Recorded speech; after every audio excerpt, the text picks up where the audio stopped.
Bienvenue sur la plateforme Build Africa Together et le podcast Histoire d'audace. Aujourd'hui, j'ai le plaisir d'accueillir Aïda Diop, directrice générale adjointe de NK Capital West Africa.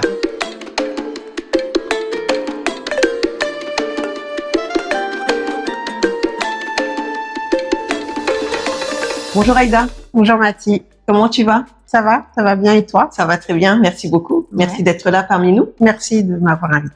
Partager ton expérience que j'ai hâte de découvrir. Ouais. Aïda, la question signature que je pose à tous mes invités, c'est quelle est la Aïda avant d'arriver au Sénégal et quelle est la Aïda aujourd'hui quand elle est au Sénégal? Waouh, c'est une belle question. Alors, avant d'arriver au Sénégal, c'était une Aïda très speed. J'étais en région parisienne, Paris, donc avec un rythme aussi très speed, très ambitieuse. Non pas que je ne le suis plus, mais disons que je suis plus posée aujourd'hui. Et la Aïda d'aujourd'hui est beaucoup plus épanouie, beaucoup plus à son écoute et humainement parlant aussi, j'ai appris beaucoup de choses et mes valeurs ont changé ici au Sénégal en tout cas. Ok, et ça c'est le Sénégal qui te l'a apporté? Je dirais pas que le Sénégal, parce que ça fait bientôt 10 ans que je suis partie, mais l'Afrique de l'Ouest, l'Afrique de manière générale, comme j'ai eu pas mal à voyager et déménager, ouais. Donc toi, tu es née en France? Ouais. D'accord. Tu as fait tes études en France? Ouais. Qu'est-ce que tu as fait là-bas comme études? Alors, donc je suis née, j'ai grandi en France, j'ai eu un bac général en économique et social, c'était appelé à l'époque. Ouais. Ensuite, j'ai continué mes études universitaires et j'ai eu un master en banque finance, gestion des risques. Ok. Master 2. J'ai envie de dire un programme classique plus ou moins, mais dans la finance, en alternance.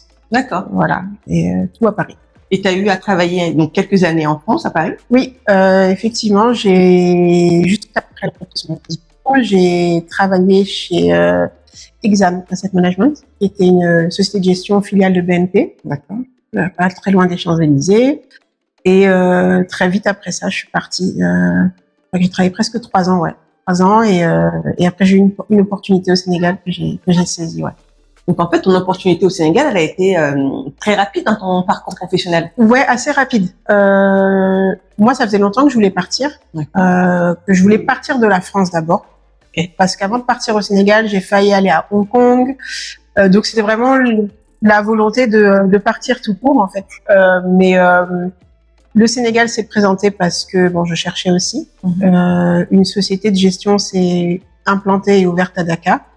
Et l'occasion s'est présentée, j'ai foncé direct sans réfléchir, sans assez réfléchir peut-être. Mais j'ai. Donc tu me dis que en fait déjà tu voulais quitter la France. Ouais. Pour l'Afrique notamment ou pas forcément? Pas que. La première des raisons en fait c'était pour améliorer mon anglais. D'accord. Parce que j'avais jamais eu l'occasion de faire partir en Angleterre ou aux États-Unis pour étudier et donc parler la langue. Vraiment, et je voulais parler anglais. Vraiment, parce que dans la finance, de toute façon, l'anglais, c'est obligatoire. Ouais. Donc, j'avais les basiques en finance, mais pour moi, fallait que je parle anglais. Donc, je cherchais un pays où parler anglais. Maintenant, le Sénégal, c'était un rêve. C'était complètement autre chose. Donc, entre le rêve et l'anglais, j'ai dit, l'anglais, ça viendra après, c'est pas grave. Ouais. Donc, Sénégal. Sénégal d'abord. D'accord. Parce que toi, tu es moitié sénégalaise, moitié française. C'est ça. Ma mère est française, mon père sénégalais. D'accord. Est-ce que la culture sénégalaise a été dans ton éducation quelque chose qui a pris beaucoup de place pour que tu aies comme rêve d'habiter au Sénégal? Ouais. Parce que c'est quand même rare de dire mon rêve. Parce que souvent en étant métisse, tu sais pas trop où fonctionner. C'était plus chacun va tirer un peu sa couverture. Comment est-ce que toi tu... Alors, je pense que là, pour le coup, mes parents, ils ont fait un bon travail. Que ce soit ma mère est française, mon père est sénégalais. Mon père a toujours tenu à ce qu'on connaisse notre pays d'origine. Que ce soit à travers les voyages, mais aussi à la maison. Mais ma mère aussi était et est toujours très, très attachée au Sénégal. C'est un pays qu'elle apprécie avant même qu'on soit né. Qu'elle a toujours aimé et qu'elle aime toujours. Et donc, elle-même a cherché à apprendre la culture et à nous l'inculquer. Donc, que ce soit à travers la nourriture, les codes, etc. Donc, à la maison, on recevait beaucoup d'invités d'origine sénégalaise. On allait voir des amis, c'était la tabaski, etc. Donc, on était assez quand même imprégnés, tout en ayant ma culture très française, où mes grands-parents, ils sont en Normandie, donc faisaient toutes ces fêtes-là. Et on essayait de venir chaque 2 ans à peu près au Sénégal. Et là où on venait, pour le coup, mon père nous faisait découvrir assez tout. Il y avait ma famille, elle était de la banlieue, à Guédiawaye, enfin elle est toujours d'ailleurs. J'ai de la famille aussi à Tivaouane, parce que ma famille est originaire de Tivaouane et Ngaye Mékhé. Donc on a fait ces choses-là, mais aussi les choses bien aux Almadies. Donc on a vu un peu de tout, les choses bien, moins bien, les villages. Nous on aimait tout. Donc, du coup, surtout moi j'aimais tout et j'avais le sentiment de liberté. Donc ouais, nos parents quand même ils ont fait un bon travail sur ça. Donc en fait, ton rêve du Sénégal, il n'est pas parti de ton imaginaire, il est quand même parti de ton vécu. Du tout. Et surtout que je pense j'avais entre 10 et 12 ans, je me rappelle plus exactement, il était question qu'on déménage au Sénégal. D'accord. Ouais, c'était les années fin 90, 2000. Mais pour des raisons de santé, ma mère a pas pu venir. Et finalement, le projet s'est arrêté. Et moi, quand on m'avait dit qu'on va déménager au Sénégal, c'était on va vivre dans une maison, il y aura la mer, à l'école c'est comme ci, comme ça. Donc vraiment, j'étais restée, je pense, figée là-dessus. Et la grosse déception quand on n'a pas pu venir. Ouais. Et je dis de toute façon, je m'en fiche, un jour moi je viendrai. Et c'était parti de là en fait. Okay. Et donc à chaque fois que je venais en vacances, je disais qu'est-ce que je pourrais faire ici, qu'est-ce que je pourrais faire ici. Et la finance, ça va partout dans le monde. Donc. Ouais. Et tu as pu le réaliser via cette opportunité-là. C'est ça. Ouais. Parce que tu es quand même dans un milieu professionnel, donc les finances, la banque, qui est en général, bon, tu as pas mal de femmes et d'hommes, mais c'est quand même, toi en tout cas ton domaine, il est en général très masculin. Ouais, c'est vrai. Parce que tu m'as dit que c'était une société de gestion. Ouais. Donc il y en a un qui a ouvert, tu dis au Sénégal. Ouais. Que tu as intégré. Ouais, c'est ça. Et comment ça s'est passé? Donc, t'es venue comment? En famille, toute seule? Tu t'es déjà... Alors, donc quand j'ai quitté, non, je suis venue avec les enfants d'abord. D'accord. Donc, je suis venue en famille. Alors, eux, ils venaient juste d'être créés. Ils recherchaient à l'époque un trader. Donc, c'était dans mon domaine, dans mes compétences. J'ai postulé et la seule grosse différence, je dirais, c'était le salaire. Parce que j'étais bien payée, même très bien payée en France. Mais à ce moment-là, je me disais, c'est pas grave, je suis encore jeune, et puis je vais évoluer, quoi. C'est pas, j'ai le temps de grandir et de voir. Et je voulais tellement vivre la chose, je me dis au pire, je reviens en France, je sais que je retrouverai du travail. C'est pas compliqué. Et quand tu dis que le salaire était vraiment bas, c'était quoi, divisé par 2? En euros, divisé par 4. Ah, ouais. Divisé par 4. Donc c'était vraiment là un choix de cœur. Non, oui, de cœur. Là, c'était, va falloir qu'on serre la ceinture, donc ouais, là c'était vraiment un choix de cœur, c'est clair. Ouais. Donc j'arrive, je suis contente, c'est le début, etc. Et forcément un gros choc. Je parlerai même pas du choc culturel, mais déjà professionnel. Je découvre que la finance en Afrique, ça n'a rien à voir avec la finance en Occident, en Europe, en Amérique du Nord. Oui, les bases qu'on apprend à l'école, c'est la même chose, mais les réalités sont diamétralement opposées. Et donc, en fait, t'as tout à réapprendre. Parce que, on a tendance à venir, quand on vient de l'Occident, ouais, nous, on a fait ça comme étude, on a ça comme expérience, BNP, donc on est un peu, galvanisé, j'ai envie de dire. Ouais. Et en fait, non. Le marché, il est complètement différent et il faut accepter tu connais pas, donc tu réapprends à zéro. Ah, ouais. Et arrêter, totalement. Et arrêter de dire, moi, de toute façon, moi, j'ai fait ça en France, parce qu'on a tous tendance à le faire, malheureusement, à penser que nos gros diplômes, là, ils peuvent tout faire. Ouais. Mais non, je l'ai appris à mes dépens. Ouais. Ok. Ouais. Donc, ça a été dur. Ça a été dur. Parce qu'en fait, du coup, tu avais plusieurs challenges. Parce que tu viens avec ta famille, tes enfants. Ouais. Ton mari t'a suivi. Après, ouais. Il t'a suivi après, mais il voulait aussi venir, j'imagine. Ouais. D'accord. Donc, c'était pas un souci, là. Le fait non. qu'il vienne. Non. D'accord. Ouais. Donc, l'adaptation, quoi? L'adaptation de tes enfants. Ouais. Donc, c'est juste la vie sociale. Ouais. Et l'adaptation professionnelle? Ouais, c'était dur. Du terrain? Du terrain, ouais. Et aussi, à mon avis, aussi tout ce qui est collègues. Exactement. Ouais. Ça, ressources humaines. C'est dur parce qu'on travaille pas du tout de la même manière. Et du coup, tu veux aussi ramener ce que tu as appris, qui n'est pas mauvais, hein, parce qu'on a quand même de très bonnes choses en Europe et autres que tu peuvent servir ici. Mais c'est pas facile. C'est pas facile de ramener ce rythme-là. Et je me rappelle, j'ai un oncle. Je suis arrivée peut-être un mois après. J'avais rendez-vous avec lui dans le cadre du boulot, mais ça reste un oncle. Et je suis arrivée 10 minutes en avance. Et donc ils m'ont fait patienter, etc. Et lui vient peut-être 10 minutes en retard par rapport au rendez-vous. Et la première chose qu'il me dit, Aïda, ne change jamais ça. Peu importe dans cette vie-là, sois à l'heure, parce que le Sénégal va te faire changer. Il disait toujours te tropicaliser et faire que tu vas être en retard. Ouais. Ne change jamais ça, ne change jamais ça. Et c'est une phrase que j'ai gardée, en fait. être à l'heure. C'est vrai qu'aujourd'hui, maintenant, je dirige une équipe, mais je les fatigue avec ça. En fait, c'est l'heure, c'est l'heure. Et ici, c'est pas grave si on est en retard, quoi. On peut arriver en retard, on prend un petit déjeuner, puis on commence la journée. Faut l'accepter, mais pas trop l'accepter non plus. Donc, c'est des choses comme ça, aussi basiques. Tu viens et tu changes pas tes standards. C'est-à-dire que lorsque les standards sont bons, autant on peut s'adapter à certaines codes, mais autant que les standards sont bons, il faut pas les rabaisser. Exactement. Je suis restée dans ça jusqu'à présent. J'ai pas changé et on me dit de toute façon t'es tout bas ou t'es ceci, mais c'est pas grave. Je reste. C'est important et je trouve même que c'est même important de pouvoir l'inculquer aux autres personnes. Non, je suis d'accord. Et qu'ils puissent l'intégrer et même se différencier par rapport à d'autres qui ne pouvaient pas l'être. Ouais, c'est sûr. Non, je suis d'accord. Donc du coup, tu travailles ici quelques années dans le trading. Ouais, c'est ça. Pour le Sénégal et la sous-région. Alors c'était donc ce qu'on appelle une société de gestion d'intermédiation, donc qui a interagi sur les 8 pays, mais basée ici au Sénégal. D'accord. Donc on travaillait sur les 8 pays, sur ce qu'on appelle la bourse régionale des valeurs mobilières. Donc il couvre aussi les 8 pays. Et puis au bout de presque 3 ans, pour des raisons où moi j'ai toujours été très ambitieuse et puis financière et autres, envie d'évoluer, tu commences à regarder soit t'évolues en interne, soit tu cherches d'autres horizons. Et l'opportunité là pour le coup s'est présentée à moi. On est venu me chercher sur LinkedIn.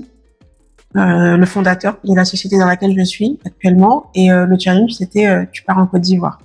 Sauf que je connaissais rien de la Côte d'Ivoire, j'étais même pas allée une seule fois, et là encore je dis allez on y va. De toute façon j'ai entendu beaucoup de choses. Après il s'avère que j'avais rencontré là où je travaillais un ami qui est toujours un très très bon ami à moi, qui était ivoirien, qui est toujours ivoirien, et qui m'avait encouragé énormément sur son pays. Il était tellement fier, je me suis dit je vais essayer. Et là, ça a été le tremplin pour moi. Parce que la proposition en Côte d'Ivoire t'a fait déménager du Sénégal vers la Côte d'Ivoire. Ouais. Donc c'était encore un autre changement. Ouais, un autre changement. Ouais, 3 ans après. 3 ans après. Ouais, déménagement en Côte d'Ivoire. Ouais. Avec la famille. Avec la famille aussi. Ouais, les enfants d'abord. D'accord. Donc en fait, t'arrives à atteindre tes objectifs de déménager au Sénégal, le premier rêve, en Afrique avec la Côte d'Ivoire, et l'anglais dedans. Il est toujours pas là. Il est toujours pas là, mais je me débrouille parce que je navigue. Moi, je suis, je navigue. J'arrive parce qu'en finance, j'ai les bases, quoi. Bien sûr. Je ne vais pas tenir une conversation. Donc, je gérais à peu près, quoi. Je n'étais pas à l'aise. Et donc toujours pas d'anglais, mais l'Afrique. Ouais. Et j'arrive en Côte d'Ivoire et j'adore la Côte d'Ivoire, le climat. Ouais. Mais ouais. Donc là, en termes de carrière, c'est un vrai tremplin. Là, le tremplin, il se joue à ce moment-là. Parce que là, donc je passe de trader en salle de marché ici à directrice générale adjointe d'une société de gestion. Donc à peu près le même métier. Je reste dans le même secteur en tout cas. Et là, effectivement, les fondateurs prennent le pari sur moi. D'accord. Et ça, c'est super parce que c'est ce qui m'a vraiment permis de grimper. Et là, je démarre tout. Je crée la structure parce qu'elle n'existe pas en Côte d'Ivoire. D'accord, donc from scratch, quoi. From scratch, exactement. Il y avait rien. Il y avait le nom, on va dire, Enco Capital, qui existe déjà à Londres, à Johannesburg. Oui, voilà, c'est quand même... c'est une grosse société, qui est créée déjà depuis 2008. Donc les fondateurs qui sont là avec leur équipe et ils veulent ouvrir un bureau en Côte d'Ivoire. Donc là, il faut tout créer, faire les demandes d'agrément, recruter les équipes, etc. Donc tout est nouveau pour moi à ce moment-là. Le challenge, le pays, les agréments, je ne connaissais pas grand-chose, donc avec l'aide d'un peu tout le monde. Je me rappellerai toujours, j'ai commencé avec mon Mac, parce que j'ai même pas encore d'ordinateur, sur ma petite table, et voilà, à partir de là, tout est parti. Ouais. Et t'as créé ta société? On a créé la société fin 2018. 2019, on a l'agrément. D'accord. Et puis voilà, on est là aujourd'hui. Et là, vous êtes une équipe de combien de personnes? Alors, Enco Capital West Africa, on commence vraiment à grandir. On doit être une quinzaine à peu près. D'accord. Sur l'ensemble du groupe, on est une quarantaine. Ouais. On n'est pas beaucoup, mais on gère quand même plus d'1 milliard de dollars d'actifs sous gestion. Et sur Abidjan, on a à peu près une 50aine de milliards gérés. Ouais. Donc aujourd'hui, t'es quand même ce domaine-là est un domaine en général assez masculin. C'est un domaine très challengeant, un domaine qui demande en général à ton niveau de l'expertise et de l'expérience. Comme je te disais, en général, quand on parle de ce genre de profil, on voit vraiment l'homme d'un âge assez mûr, assez avancé, qui a fait une longue carrière et qui est pas loin de la retraite et qui s'apprête à devenir membre du conseil d'administration. Toi, aujourd'hui, t'as pas encore 40 ans. T'es directrice générale adjointe d'une société quand même internationalement reconnue, qui dirige au niveau sous-régional. Comment est-ce que tu en es arrivé à là? Comment est-ce que comment tu t'es positionné? Comment est-ce que tu as dû te battre pour faire ta place? Est-ce que tu te rends compte un peu de ce que ça veut dire? Parce que c'est quand même un niveau. Ouais. Alors, comment j'en suis arrivée à là? La première, alors ce que je disais, c'est que moi j'y vais étape après étape, sans réellement me rendre compte de ce que je fais, où je vais. Je sais que j'ai de l'ambition, je sais que je veux y arriver, mais j'y vais. J'ai mon diplôme, premier job, deuxième job, et j'avance. Et c'est vrai que quand je suis arrivée en Côte d'Ivoire avec ce poste de directrice générale adjointe, je l'assumais pas au début parce que pour moi j'étais je suis l'employée, je vais continuer à avancer, etc., etc.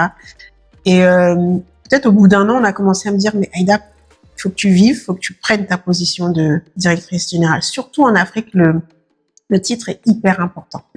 Et les gens, ils l'assument, ils en jouent, c'est leur position, ils s'habillent en tant que DG, on t'appelle DG, surtout en Côte d'Ivoire. Mais moi, j'étais pas dans ça. Mes collègues, je dis non mais appelez-moi Aïda, il n'y a pas de vous jusqu'à présent. Mais ils m'appellent jamais Aïda, c'est madame, c'est ceci, c'est cela. Donc ça m'a pris du temps à l'assumer. Jusqu'à présent, je pense que j'ai encore un peu de mal à me rendre compte que je suis la directrice générale adjointe. Mais je l'accepte de plus en plus, je comprends mon rôle, etc. Maintenant, dans un monde d'hommes, il faut dire que j'ai eu la chance, c'est vrai que les PDG, les fondateurs ont accepté de me donner ce challenge-là. J'ai eu la chance, pourquoi? Parce que c'est bien et c'est pas bien. En tant que femme, on va souvent regarder notre physique.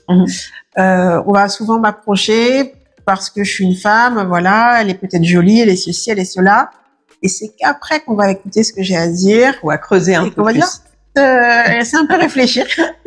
Essaie de quoi elle parle. Elle n'est pas que belle. Là. Et ça, c'était dur et c'est toujours dur. Parce que quand tu vas dans des forums, au début, on s'est même dit, ça se trouve, de toute façon, le patron, il l'a trouvé jolie, il l'a mis juste là pour remplir la case. Donc ça, je l'ai beaucoup entendu, mais je m'en fichais complètement parce que je savais de quoi j'étais capable. Maintenant, ça, c'est passé, je dirais. Ça fait assez longtemps que je suis là. Mais quand tu vas dans des forums, etc., tu te dis pas, on vient te voir parce que t'es une co-capitale, c'est, elle est jolie, je vais la draguer un peu. Puis après, il passe à autre chose, mais ça reste chiant, en fait, parce que tu te dis, les hommes, ils se font pas draguer comme ça, quoi. C'est business, ils parlent, etc. Bon, après, tu peux en jouer. On l'a vu aussi, c'est une carte. Donc, au lieu de me plaindre, je me suis dit, écoute, je vais m'en servir. Si ça peut attirer le poisson, voilà. Et puis après, il va se rendre compte que je sais de quoi je parle. Et on y arrive comme ça. Donc, c'est un monde d'hommes. Et c'est vrai que... Alors après, moi aussi, je suis partie du principe qu'il n'y a pas... parce qu'on entend beaucoup, oui, on n'est pas sur le même pied d'égalité. Mais bon, moi, je pense que j'ai grandi comme un garçon manqué. Donc, tu fais la bagarre, je fais la bagarre avec toi. Tu joues au foot, je joue au foot. Et en fait, pour moi, on est égaux. Donc, il n'y a pas de différence dans le boulot. Ne me dis pas, non, lui, il a un avantage par rapport à moi, j'y vais. Après, parfois, t'es confronté à certaines choses, mais je l'ai pas trop mal vécu, disons ça comme ça. Et tu vois, quand tu parles, je sens une sérénité en toi qui est incroyable. Parce que autant tu peux être... parce que pour arriver à ce genre de poste-là, effectivement, tu peux être gentil, mais tu dois avoir un certain caractère et une certaine personnalité qui fait que tu peux justement mener de fond certaines fonctions. Que quand on est directrice générale adjointe d'une société comme ça qui gère des milliards et des milliards d'euros, de dollars, tu donnes pas ça à n'importe qui. Et en même temps, tu as une paix intérieure, une sérénité qui fait quand même, qui est assez déstabilisante. C'est-à-dire que tu te dis, comment tu fais avec tout ce stress pour justement être comme ça? Bon, moi, je pense que j'ai découvert, j'aime diriger. Ça, c'est clair, c'est un truc que j'aime faire. Mais c'est surtout l'esprit d'équipe. J'aime amener quelque chose d'un point A à un point B. Quand j'étais plus jeune, j'ai fait du handball. Et l'esprit d'équipe là, je pense que c'est là-bas que je l'ai eu. Cet esprit de il faut qu'on y arrive, il faut qu'on gagne. Je suis hyper compétitrice comme personne. mais très zen, effectivement. Et c'est marrant que tu dis ça parce qu'il y a 2 mois, j'ai un collègue, on a eu une grosse pression au travail qu'il a fallu gérer. Ils étaient tous en panique. Ouais. Et à un moment donné, je les ai posés, je dis non, mais on va y arriver en fait. C'est juste compliqué, mais on va juste y arriver. Et du coup, ça a ramené tout le monde. On était tous plutôt plus ou moins zen. Alors j'ai des moments de stress, hein, moi aussi. Mais je me dis de toute façon là, ça sert à rien de stresser. Il faut que j'y arrive. Et c'est du bon stress, disons. Voilà, donc je pense que c'est dans ma nature. Je prends les choses pas à pas. Moi, c'est comme ça que je vois les choses. Je vais stresser pour d'autres choses qui n'ont rien à voir. Et j'ai l'impression, mais pourquoi tu stresses? Mais dans mon boulot, ouais, je suis étape A, étape B. Je vois le truc en fait. Comment on va y arriver et j'avance pas à pas. Okay. Ouais. Et donc dans la direction, donc tu es directrice générale adjointe. Ouais. J'avais regardé un peu l'organigramme.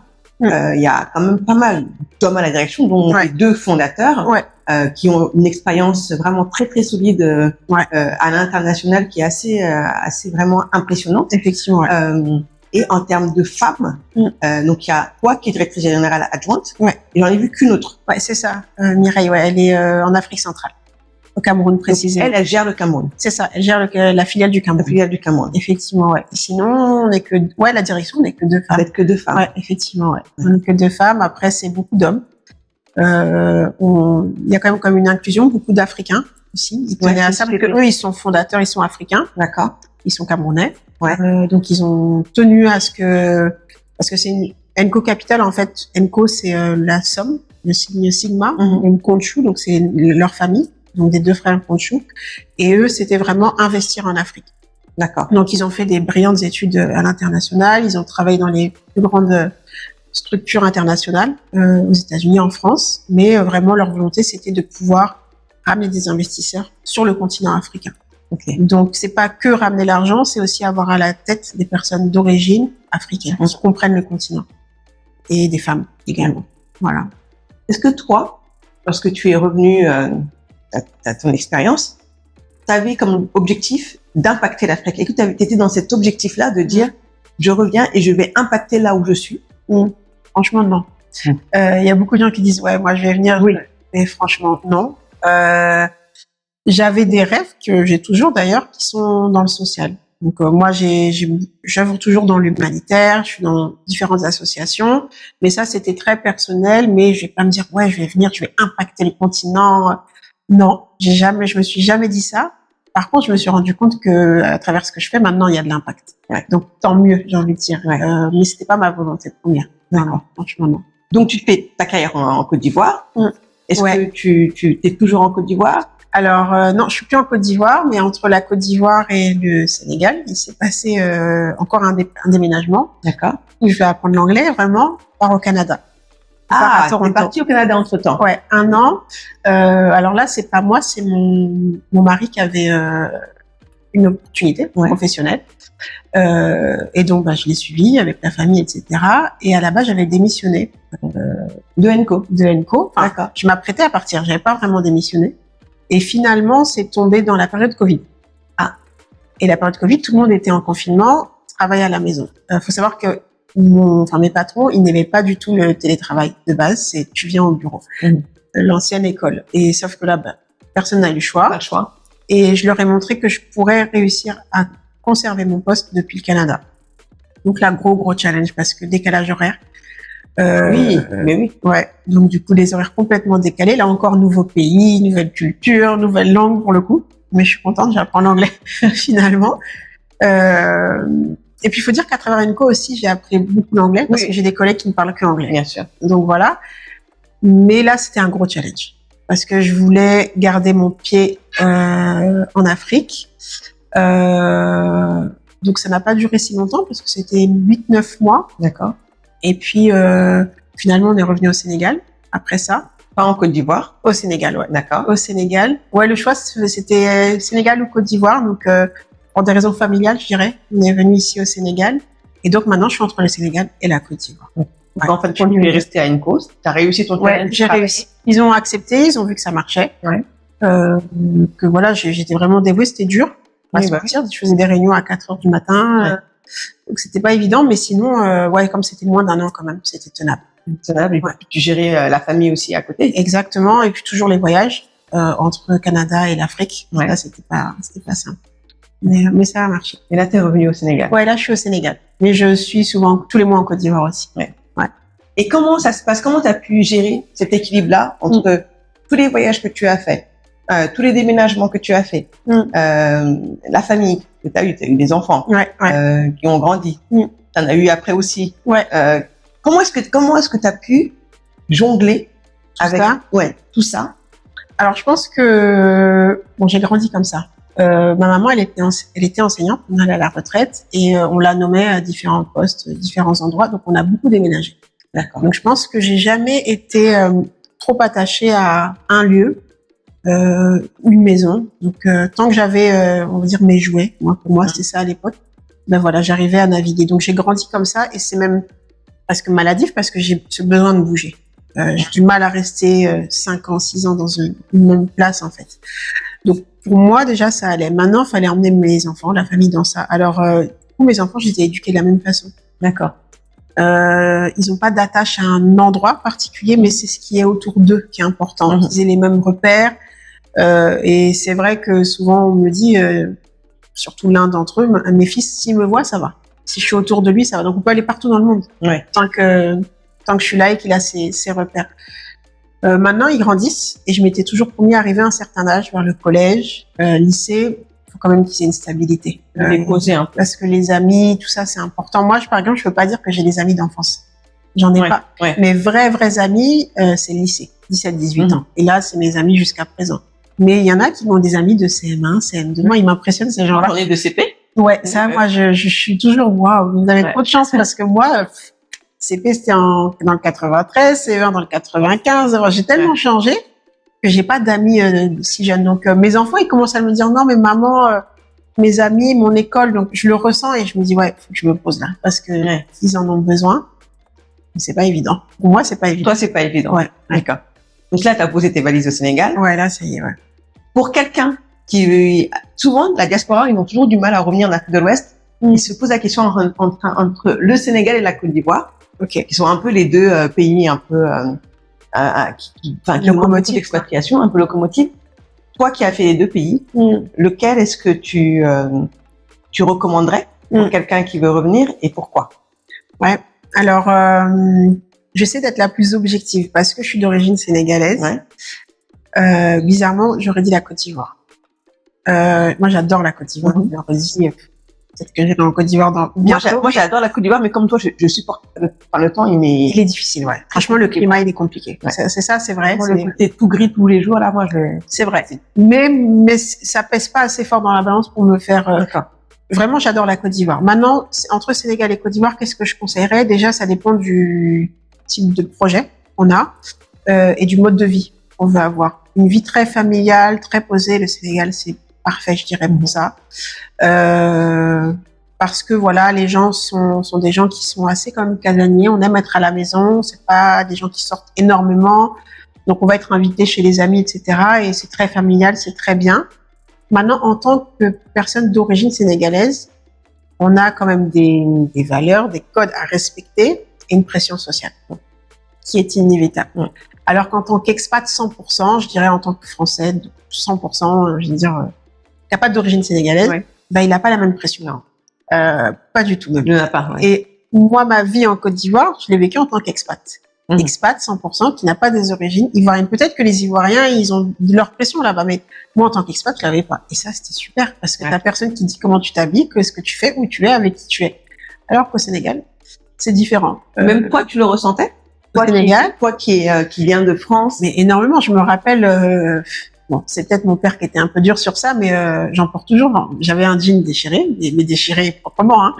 Je sais plus où est-ce qu'on allait, on devait rendre visite à la famille. Mon père qui me dit, mais tu vas pas porter ça. Je dis, mais papa, c'est pas grave, c'est pas méchant, quoi. Il me dit, non, mais on est au Sénégal, il y a des codes, il y a des choses à respecter, ceci, cela.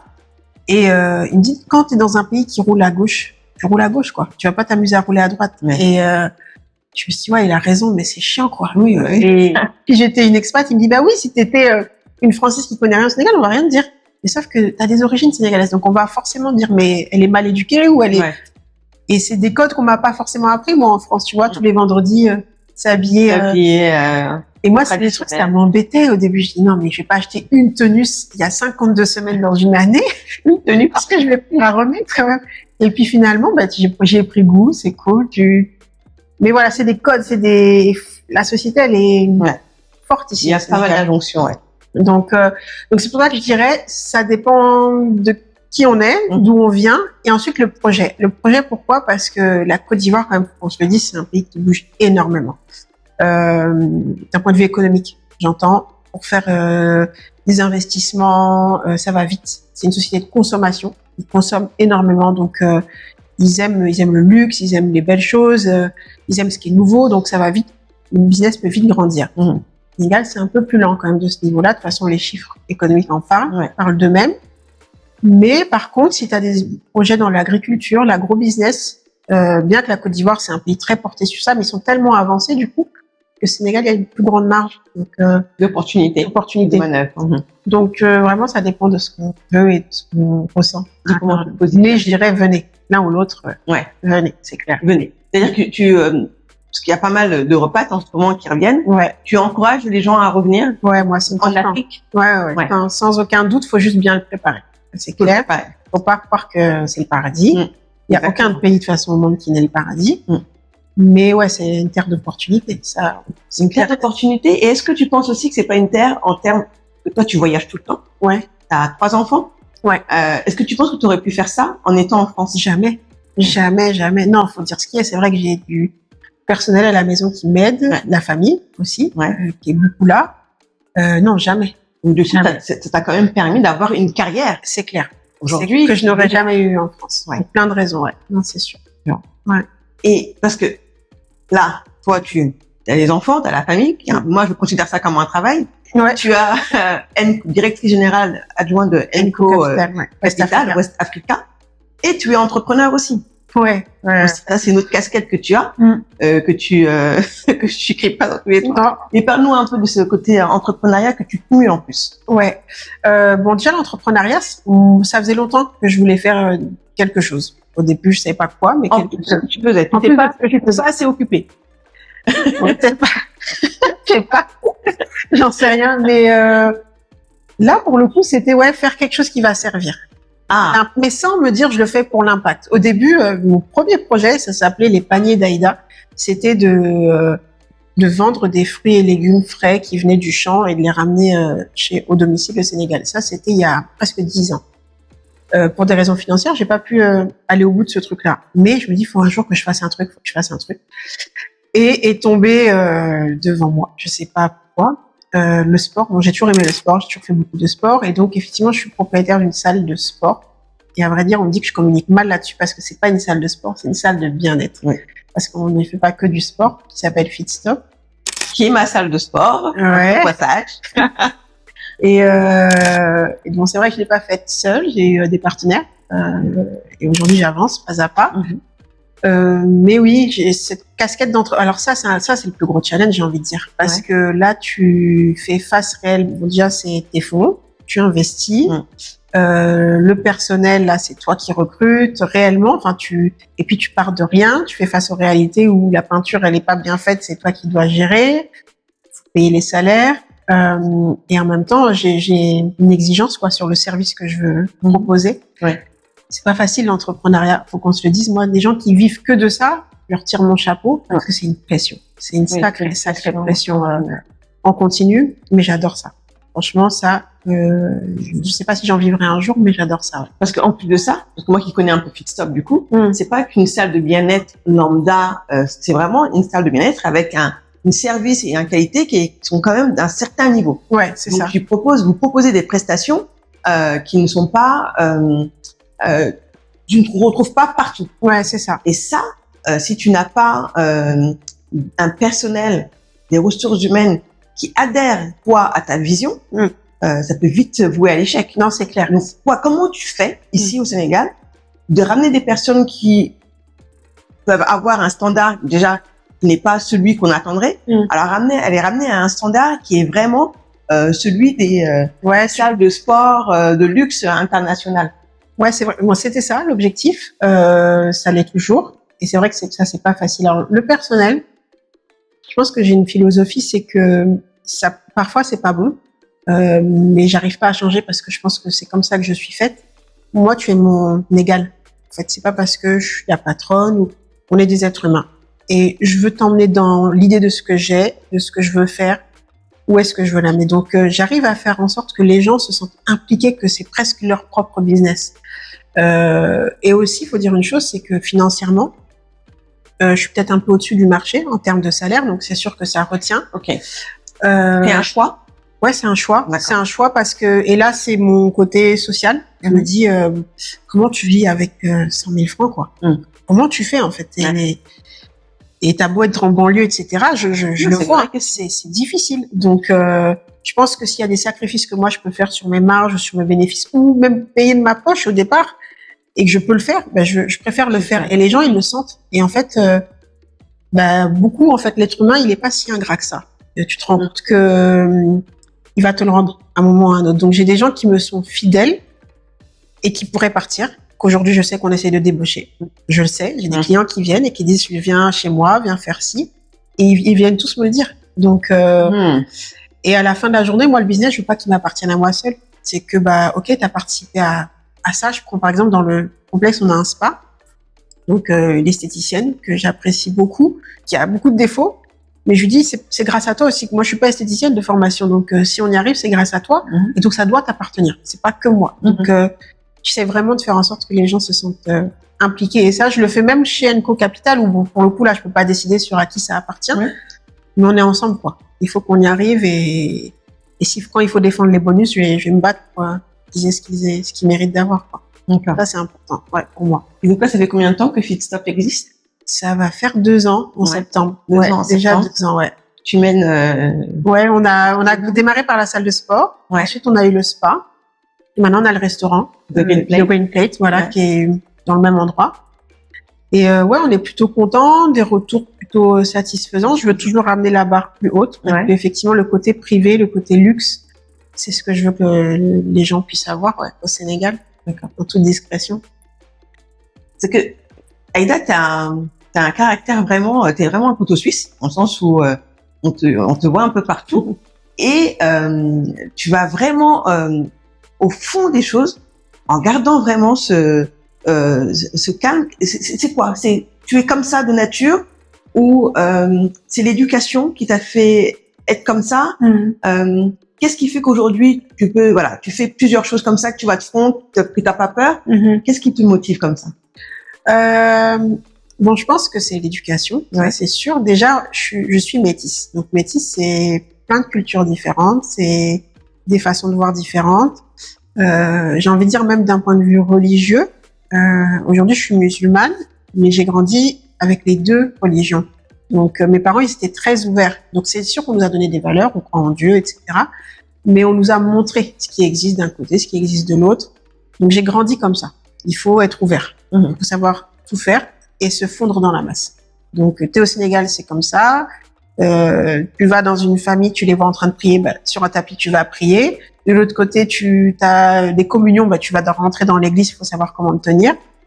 Et ça, c'est le côté religieux, mais c'est dans tout que j'ai grandi comme ça.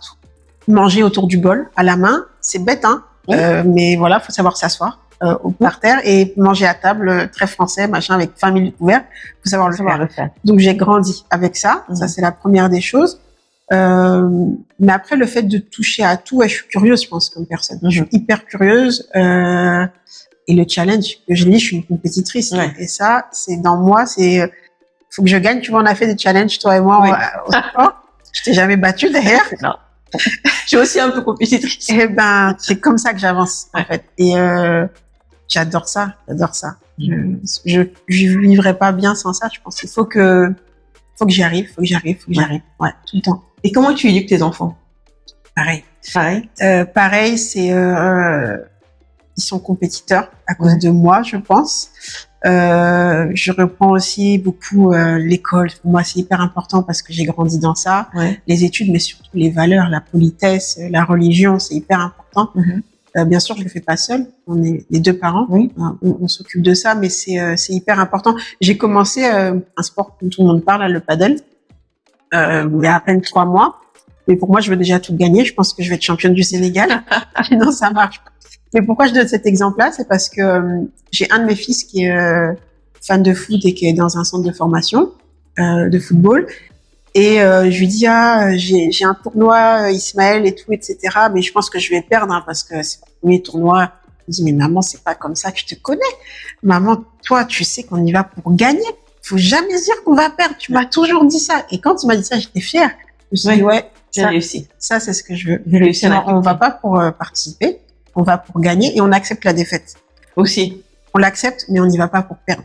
Ouais. On y va pour gagner. Et donc, c'est comme ça que je suis dans tout. Et donc, mes enfants, je vois que c'est en train de prendre. Je suis contente. Ouais. Et là, tu as des enfants, du coup, que tu as vus en Afrique. Ouais. Comment ça? Pour eux, c'est pas, ils sont, est-ce qu'ils ont envie de retourner en France? Est-ce qu'ils te disent? Est-ce que... Au début, c'était maman, on va aller en France, il y a le McDo, il y a tout ça, c'est mieux. Mais plus ils grandissent, et là, ils sont en vacances en France, même en ce moment, et plus ils disent, les vacances, c'est bien. Mais je préfère ma vie au Sénégal. Ouais. Moi, c'est ma vie en Côte d'Ivoire. Ouais. Et ils sont, ils sont hyper contents. En tout cas, je m'assure de leur demander toujours, est-ce que vous êtes contents ici? Est-ce que vous aimeriez retourner en France? Bon, il y en a deux même d'entre eux qui n'ont jamais grandi en France, donc ils connaissent rien à part les vacances. Ouais. Mais non, ils adorent. Ils ont la liberté. Franchement, ils ont la vie que j'aurais rêvé. Tu sais, c'était mon rêve à 12 ans. Mais oui, c'est ce que tu leur as donné. Ouais. Tu leur fais vivre. Ouais, c'est ce que je leur fais. Ça, c'était mon rêve. Ouais. Qu'ils vivent, c'était mon rêve. Ça, c'est clair. D'accord. Et Aïda, aujourd'hui, est-ce qu'il y a quelque chose que tu referais autrement? Est-ce qu'il y a quelque chose dans ton parcours, que tu regrettes? Ouais. Alors au début, je disais je me serais mieux préparée. Mais en fait, quand j'y réfléchis, je me dis mais sans ces échecs-là, j'aurais pas pu réussir ce que je suis en train de faire là, parce qu'il a fallu que je voie ce qui n'allait pas, il a fallu que je me casse la figure. Ouais, j'ai vécu des choses, c'était chaud. J'ai connu le Sénégal.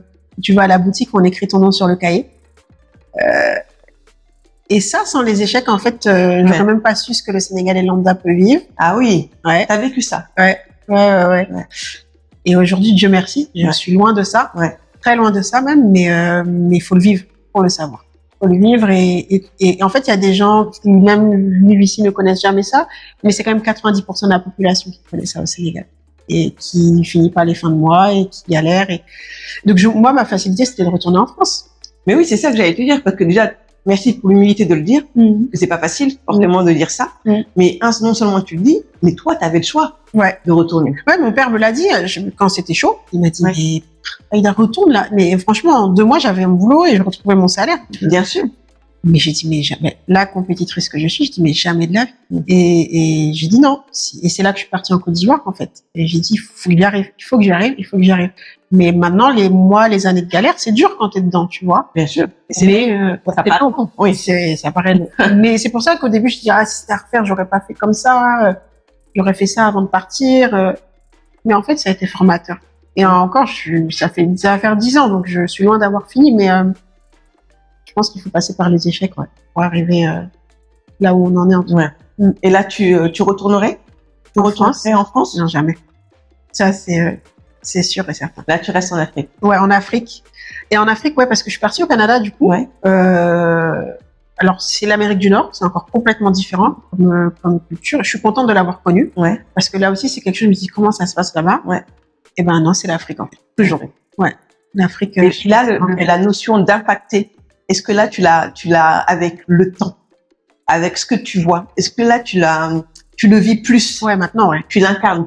Maintenant, Maintenant, c'est un truc tout bête comme Fix Stop, c'est-à-dire que même si je gagne pas beaucoup d'argent, je sais que j'impacte. Là, je sais que j'ai des gens, ils ont des familles, et rien que cette base-là, déjà, pour moi, c'est important. Créer des emplois. Je crée de l'emploi. Qui a un impact après. Ça, c'est clair. Et même à travers Enco, en fait, là, on fait de la finance parce que sur les places internationales, on se rend pas compte, on traite sur les marchés, c'est des milliards de dollars.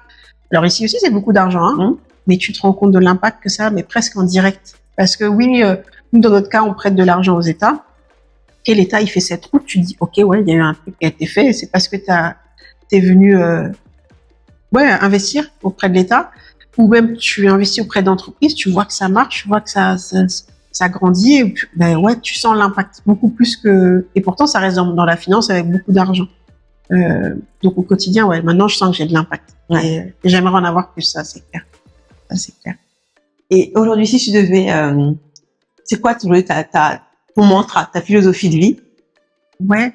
Alors ma philosophie, c'est, je dirais, c'est qu'il faut pas avoir peur d'être ambitieux ou ambitieuse, j'ai envie de dire, en tant que femme.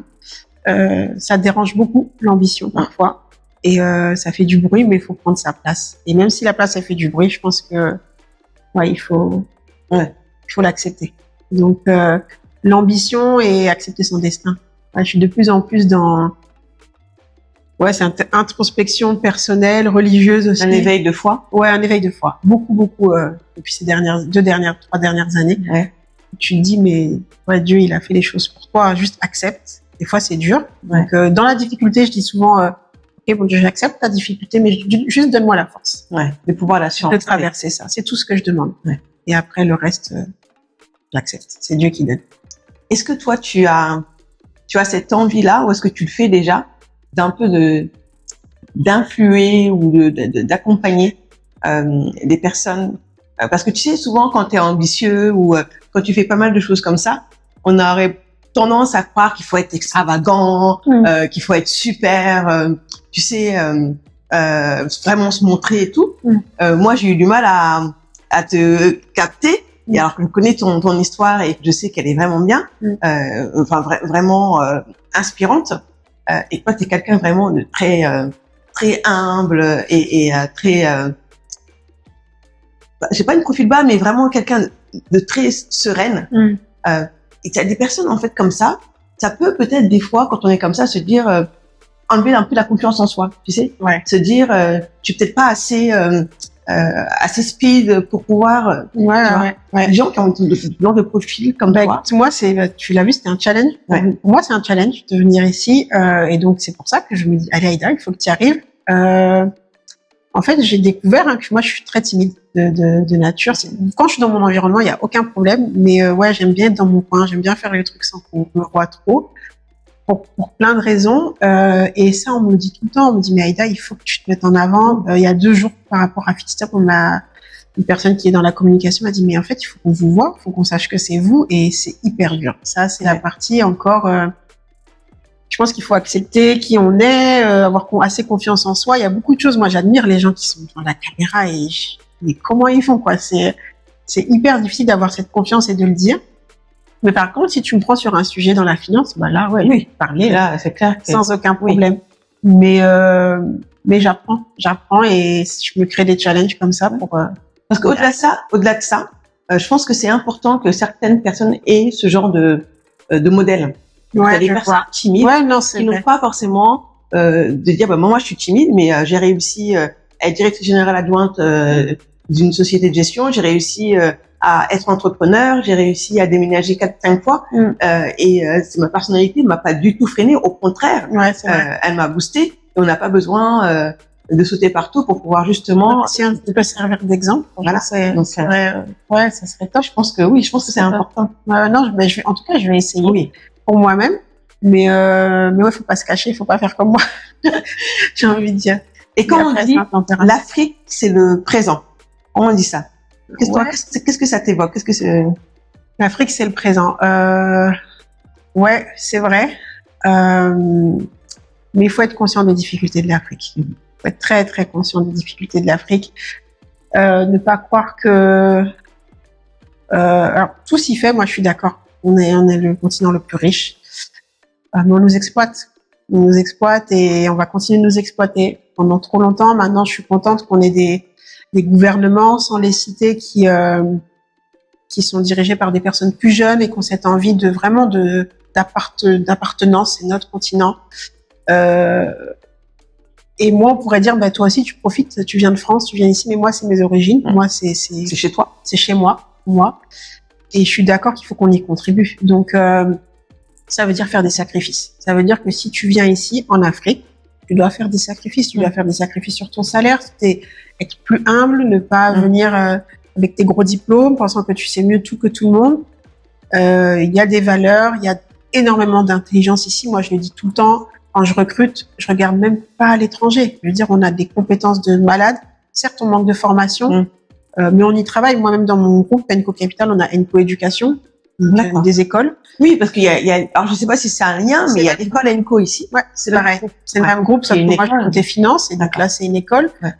qui est privée, mais qu'on essaie de rendre quand même accessible avec les standards qui sont délivrés. Ouais. Donc tout ça pour dire que, ouais, c'est là qu'il faut être, c'est là qu'il faut investir, mais il faut être humble et accepter les réalités, quoi. Et donner de sa personne, parce qu'en fait, si on se sacrifie pas, peut-être que ce seront nos enfants demain qui vont réussir, mais si on le fait pas, ça marchera pas. Ouais. Ouais. Pour finir sur une touche un peu humoristique, c'est quoi qui te fait, qui t'a fait tirer les cheveux aussi, ou qui te dit mais vraiment ce pays-là, c'est pas possible. Il faut vraiment que je l'aime pour pouvoir rester. C'est bizarre, hein, je travaille dans ça, mais c'est les banques. Ah oui. Ah, punaise. Chaque fois, je dis, mais ils sont nuls, c'est pas possible. Pour faire un dépôt, je mets une matinée. Ouais, on a un problème. Non, franchement. Le cordonnier est toujours le plus mal chaussé. Ouais, c'est ça. Ouais, non, c'est la lenteur. Ouais. Mais ça t'apprend à relativiser. À relativiser, la patience. T'as pas le choix, de toute façon. Tu vas attendre, donc on t'apporte du thé. Bon, bah, allez, je le prends. De toute façon. Au début, tu t'énerves, puis après, ça sert à rien. Ça te sert à rien. Franchement, ça sert à rien. Mais c'est dur, hein. Ah non. Ça, franchement, c'est 10 ans après que tu peux dire ça. Mais, je suis hyper impatiente de nature. Les gens qui me connaissent, ils vont dire que t'es la personne la plus impatiente sur Terre. Mais j'ai appris ici, hein. J'ai appris à être patiente. Ouais. Et ce pourquoi tu n'échanges, ce sur quoi tu n'échangerais rien au monde au Sénégal, vraiment quelque chose, tu te dis vraiment, c'est une bénédiction. Ah, bah, la teranga quand même, hein. Ouais. On en parle, c'est pas qu'un cliché, hein. Ouais, le sens de l'accueil du Sénégalais, c'est juste fou. Ils partagent tout. Alors, même s'il y a des mauvais côtés, mais c'est quand même ce côté chaleureux, ouais. Tu peux descendre là, franchement, je dis, j'ai faim, je rentre chez quelqu'un, il va me donner à manger. Ça, c'est pas partout. Parce que j'ai fait beaucoup de pays en Afrique. Le Sénégal, c'est le seul où j'ai vu ça. Ouais. Franchement, ouais. La gentillesse du Sénégalais, quand même, faut la reconnaître. Et tu encouragerais les personnes à revenir? Ouais, mais 100%, venez. Ça va être clair et net, moi. Venez avec des projets, venez, avec ce que vous êtes. Mais, ouais, c'est top. Moi, j'adore, donc venez. Venez en restant authentique. Ça, c'est sûr. Rester humble, authentique, respecter les valeurs du pays. C'est quand on arrive dans un pays, c'est pas chez nous. Donc, comme dit mon père, si ça roule à gauche, tu roules à gauche. Et t'essaies d'amener du plus, mais toujours en respectant les valeurs de chacun, c'est important. En tout cas, merci beaucoup Aïda. De rien, pour cet échange. Merci d'avoir partagé ton expérience, ta belle trajectoire. Je pense que c'est important de voir les pépites comme toi qui se cachent. Qui ont réalisé tout ce que tu as réalisé, parce que au-delà, tu fais de l'entrepreneuriat, tu impactes à ton niveau en étant directrice générale adjointe d'une entreprise qui est quand même sous-régionale, et ça, je pense que c'est toujours important de le mettre en avant et de montrer nous ce qu'on a aussi comme ressources en Afrique, au Sénégal, et tu aurais pu le faire à Hong Kong. Et ça aurait été bien dommage. Ça aurait été bien dommage pour nous. Et puis, comme tu dis, revenez et faites les choses. Ouais, je vous encourage. Ça, c'est super. Merci à toi, parce que c'est toi qui nous donne la plateforme et l'opportunité de briller.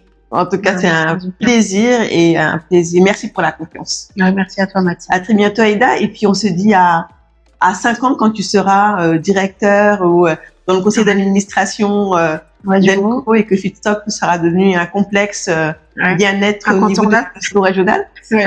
Inch'Allah, merci. Inch'Allah. À bientôt. Merci. À bientôt. Merci beaucoup. C'était votre podcast Histoire d'audace avec Aïda Diop, qui nous a partagé avec humilité et sérénité son histoire d'audace, de retour en Afrique, au Sénégal. Comment est-ce qu'elle impacte et comment est-ce qu'elle a su gérer sa vie d'entrepreneur et de salariat. J'espère que ce podcast vous a plu.